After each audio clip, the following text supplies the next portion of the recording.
Cast your mind back to the start of 2020, you know, the good bit when you could still hug your mum or other people's mums if they needed a cuddle.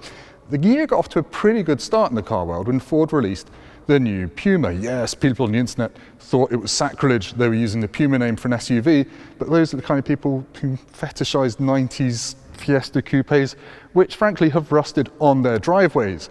Those who'd actually driven the new Puma thought it's pretty good, but I think it's about to get a little bit more interesting for petrolheads. Yes, this little bundle of green fury is the new Puma ST. And I know what you're thinking, wasn't the Puma meant to be a sensible, economical family SUV for getting your kids to school?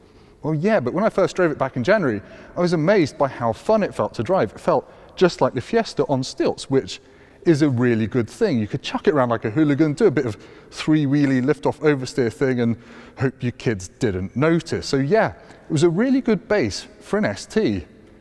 And now we've got one. Styling-wise, the Puma ST gets the usual refinements to make it look a bit meaner than the standard car. You get these fat front bumpers, you get gloss black trims.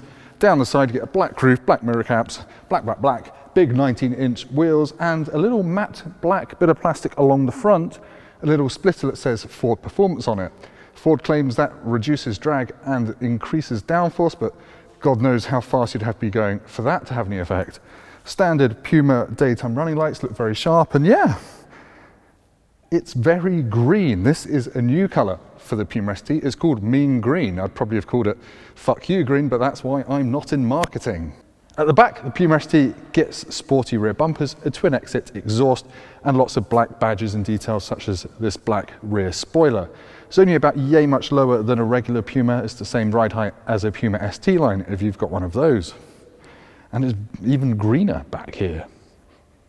The Puma ST's power comes from the same 1.5 litre all-aluminium 3-cylinder engine as in the Fiesta ST. And that means it's good for 200 horsepower. Torque is actually up from 280 in the Fiesta to 320 newton meters of torque, and it's a manual only. The final drive ratio has been shortened slightly from the Fiesta to give it more pep off the line.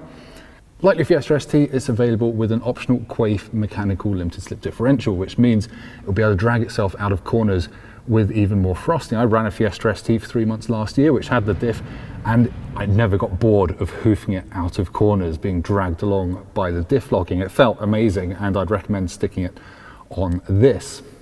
In terms of raw numbers, you get from 0 to 62 miles an hour in the Puma ST in 6.7 seconds, and onto a top speed of 137 miles an hour. Those numbers might not sound amazing, but remember the Fiesta ST can put a smile the size of Jupiter on your face at legal speeds. It's a joy to throw around, and let's just hope we get the same feeling from this. The Puma ST isn't all about speed and chassis magic. Ford has given the 3-cylinder engine cylinder deactivation to help it be a little bit more efficient. This means it can turn from a 3-cylinder to a 2-cylinder in just 14 milliseconds, which is really, really quick. And that's when you're coasting or not using much of the throttle. And that should help you get better MPG. How exciting. Now that Ford has given the Puma some decent horsepower, they've increased the braking as well, thankfully. Front discs are up 17% over the standard Puma to 325mm, and they're 271 at the back. And they've been tested on the Nürburgring, so presumably they stop it really well.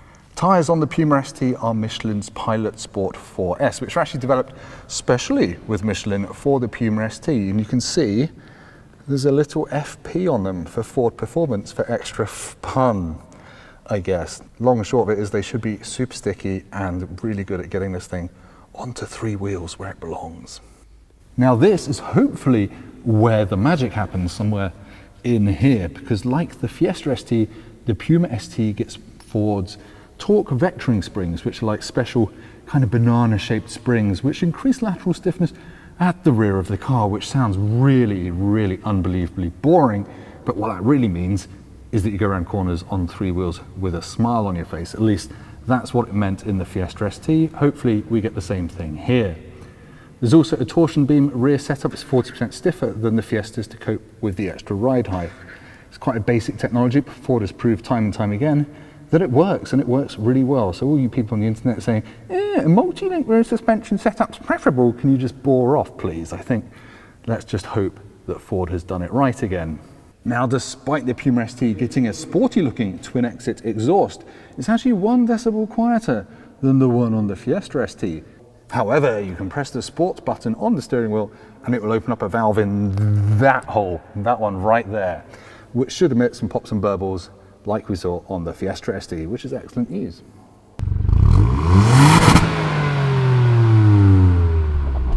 Now, I know it's a bit dark, so you're going to have to take my word for this, but the Puma's boot size remains unchanged in becoming a sporty ST, which means you still get the mega box. Mega box. That is a waterproof 80-litre hole for keeping wet things or goldfish or the blood of your foes. I don't know, it's a very handy thing. And it hides under the boot floor quite nicely. Cool, sporty and practical. This should be good. Inside the Puma ST, it's very much like a Puma and a Fiesta ST had a sweet little Recaro baby. You get wonderful kind of cloth and leather Recaro seats, which are super huggy and super comfortable if they're anything like the ones in the Fiesta ST, and they look like they're the same ones.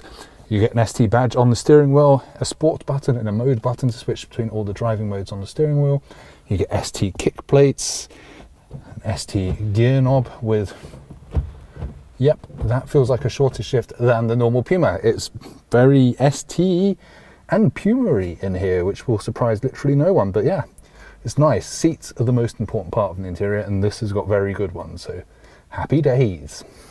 Actually, one thing the Puma ST does better than a Fiesta ST is, because it's based on a Puma, you get a digital dashboard, which you don't get in a Fiesta yet. So there we go, point to the Puma ST. In terms of steering, Ford has given the Puma ST a 25% faster steering ratio lock to lock, so it will dart into corners more quickly. They've done that by replacing the steering rack. They've given it a new knuckle and a shorter steering arm. Ford's head of engineering says that you get a more mechanical sense of connection to the road surface, and I'm sitting here in a studio with the engine off, so I can't really get that, but yeah, we'll find out soon enough, I guess. The Puma ST comes with 4 driving modes: normal, eco, sport and track. Track turns the traction control off completely, and you can actually disable the stability control completely, which, given how live the Fiesta ST's back axle is, it's quite brave in an SUV. I think you're going to be able to scare the bejesus out of your children on the school run, which frankly is sometimes what they need. My little studio shadow dog friend did just remind me that you can get the Puma ST with launch control as well. So that was the Puma ST. Hopefully it blends all the hooligan driving dynamics of the Fiesta ST with the Puma's more practical side. It goes on sale in January 2021 here in the UK, and rumours suggest it's going to cost around 28 grand. But what do you think? Do you like the green? Do you like the looks? Hopefully you like the mega box, because everyone likes the mega box. Anyway, thanks for watching. Like, comment, subscribe, do all that nonsense, hit the bell thing, and I'll see you next time. I'm a bit sweaty and a bit bored, so I'm going to go away.